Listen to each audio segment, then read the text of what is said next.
Hello बच्चों। हमारा प्रश्न दिया हुआ है, निम्न में कौन सी अभिक्रिया जल के अपचयन को दर्शाती है। ठीक है, चार ऑप्शन है हमारे पास, ए बी सी तथा डी। हमें बताना है कि कौन सा अपचयन को दर्शा रहा है। देखिए, चलिए समझते हैं इस प्रश्न को। इस प्रश्न की मुख्य अवधारणा की अगर बात की जाए तो मुख्य अवधारणा में हमें सीखना हो कि अपचयन किसको बोलते हैं। अपचयन में दो तीन बातें जाननी होगी। या तो हाइड्रोजन क्या होगा, जुड़ेगा, या तो ऑक्सीजन निकलेगा। तीसरी बात, ऑक्सीकरण संख्या घटेगा। ऑक्सीकरण संख्या घटता है। ऑक्सीकरण संख्या क्या होता है, घटता है।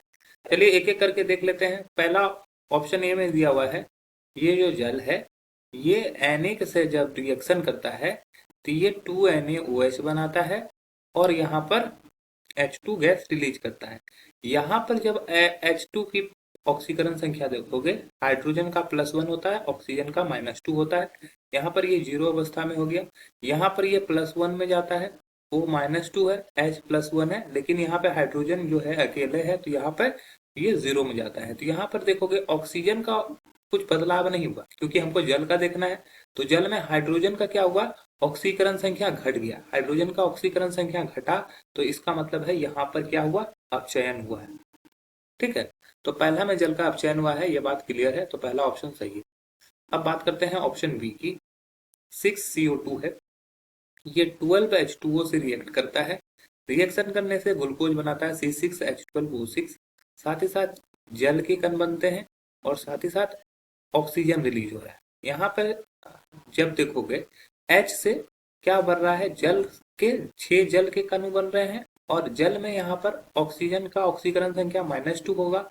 जबकि यहाँ पर जब देखोगे तो यहाँ पे ऑक्सीकरण संख्या 0 हो जाएगा। -2 से 0 हुआ मतलब कि ऑक्सीकरण संख्या बढ़ा। तो ऑक्सीकरण संख्या बढ़ता है तो उसको ऑक्सीकरण बोलते हैं, तो यहाँ पे ऑक्सीकरण हुआ है, तो ये गलत हो जाएगा। तीसरा अगर ऑप्शन सी की बात करें तो ऑप्शन सी में 2F2 ये रिएक्ट करता है 2H2O से। तो यहाँ पर ऑक्सीकरण संख्या F का 0, हाइड्रोजन का +1, ऑक्सीजन का -2। ये रिएक्शन करता है 4H+ देता है, 4F- देता है और O2 देता है। तो यहाँ पे हाइड्रोजन का ऑक्सीकरण संख्या बदला नहीं, यहाँ पे प्लस चिन्ह है तो यहाँ पर +1 है ऑक्सीकरण संख्या। फ्लोरीन का क्या हुआ, फ्लोरीन का ऑक्सीकरण संख्या अब बढ़ गया। तो फ्लोरीन का क्या हुआ, ऑक्सीकरण का। लेकिन अगर जल का देखें, जल में -2 से ये 0 हो गया है। -2 से 0 हो गया मतलब कि ऑक्सीकरण, माफ कीजिएगा, -2 से अगर 0 हुआ है तो यहाँ पर ऑक्सीकरण हुआ, क्योंकि यहाँ पर ऑक्सीकरण संख्या बढ़ गया है।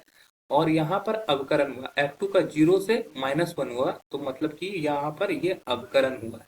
ठीक है, तो ये भी हमारा गलत हो जाएगा। और आखिरी ऑप्शन जो डी ऑप्शन है, इसमें दिया हुआ है P4H10।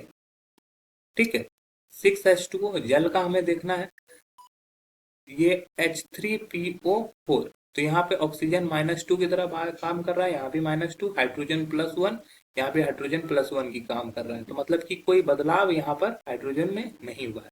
तो कोई बदलाव अगर नहीं हुआ है तो यहाँ पे ना ही ऑक्सीकरण हुआ है। तो इस तरह से ये यहाँ पर कोई बदलाव नहीं दिख रहा है हमें ऑक्सीकरण संख्या में। तो ये हमें क्या कर सकते हैं, यहाँ भी हमारा गलत हो जाएगा। तो हमारा जो सही उत्तर हुआ वो हो जाएगा ऑप्शन ए। आशा है कि यह प्रश्न आपको समझ में आया होगा। धन्यवाद।